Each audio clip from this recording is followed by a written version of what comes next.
ಓಂ ಸಾಯಿರಾಮ್. ನನ್ನ ಮುದ್ದಿನ ಮಗುವೆ, ನಿನ್ನ ಕಾರ್ಯವನ್ನು ನಿನ್ನ ಕರ್ತವ್ಯವೆಂದು ಮಾಡು. ಕರ್ತವ್ಯವೆಂದು ಮಾಡುವ ಕಾರ್ಯದಲ್ಲಿ ಫಲದ ಚಿಂತೆ ಇರುವುದಿಲ್ಲ. ನಿನ್ನ ಆಲೋಚನೆಗಳನ್ನು ಒಂದೇ ದಿಶೆಯಲ್ಲಿರಿಸಬೇಡ. ಒಂದೇ ವಿಷಯದ ಬಗ್ಗೆ ಅತಿಯಾಗಿ ಯೋಚಿಸಬೇಡ. ಒಂದಾದ ಮೇಲೆ ಒಂದು ಕಾರ್ಯದಲ್ಲಿ ವ್ಯಸ್ತವಾಗಿರು. ಒಳ್ಳೆಯದನ್ನೇ ಮಾಡಲು ಮುಂದಾಗು. ಸಮಸ್ಯೆ ಏನೆಂದು ತಿಳಿದ ಮೇಲೆ ಹೆದರುವ ಅಗತ್ಯವಿಲ್ಲ. ಸಮಸ್ಯೆವೇನೆಂದು ತಿಳಿಯುವುದು ಪರಿಹಾರದ ಮೊದಲ ಹೆಜ್ಜೆಯಾಗುತ್ತದೆ. ಪರಿಹಾರ ಸಿಗುತ್ತದೆ ಎನ್ನುವ ಸಂಕೇತವೆಂದು ತಿಳಿದು ನೆಮ್ಮದಿಯಾಗಿರು. ನಿನಗೆ ನನ್ನ ಮಾರ್ಗದರ್ಶನವಿದೆ ಎಂಬುದನ್ನು ಮರೆಯಬೇಡ. ನಿನ್ನ ಧೈರ್ಯವೇ ಪರಿಹಾರ. ನಿನಗೆ ದಾರಿ ಸಿಗುತ್ತದೆ.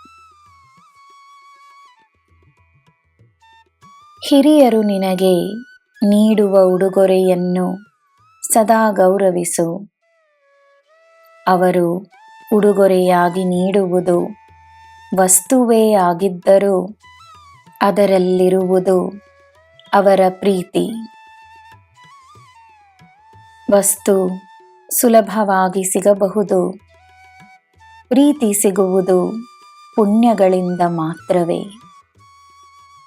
ನೀನೆಲ್ಲೇ ಹೋದರೂ ಹಿರಿಯರ ಆಶೀರ್ವಾದ ನಿನಗಿರುತ್ತದೆ. ಅವರ ಆಶೀರ್ವಾದ ಜೀವನವನ್ನು ಸುಲಭವಾಗಿಸುತ್ತದೆ. ಅವರ ಆಶೀರ್ವಾದ ನಿನ್ನನ್ನು ಸದಾ ರಕ್ಷಿಸುತ್ತದೆ. ಹಿರಿಯರಿಗೆ ನೀನು ನೀಡುವ ಗೌರವ, ನೀನು ನನಗೆ ನೀಡುವ ಗೌರವ.